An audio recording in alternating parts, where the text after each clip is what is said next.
In this video, I'll be breaking down how you can unlock the ring muscle up. First of all, you want to make sure that you adjust your rings to the same height.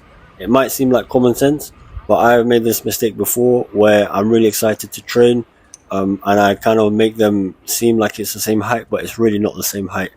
Even a slight difference in the height of the rings is going to affect your performance, and it might cause you to get injured as well. So definitely make sure that you do this little check before you start rings training. What you can do is bring the rings close together, and then you can kind of measure it from there. I would just say get some rings with numbers on them. I'm going to put the link in the description for the rings that I have. This isn't the first pair of rings that I bought, but with that being said, the first mistake that people make is they don't take a false grip. As you can see there, I'm struggling to get over the rings and complete the muscle up. Here on screen right now, what you see is the false grip. The false grip basically entails a wrist over the ring position, so that when you do pull, your wrist is already over and you can dip out.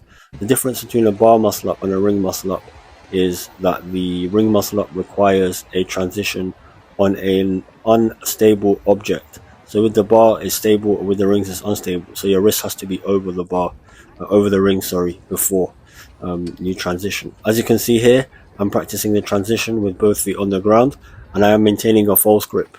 Pay close attention to my wrist position when I'm underneath. So not now, but when I come underneath, you will see that my wrist is already over the rings. What does that mean? That means that as soon as I transition from pull to push, because my wrist is already in the right place, I will be able to actually push out. If your wrist is underneath the ring, you will not be able to twist your wrist over, because the rings are going to move as your body weight is placed upon the rings.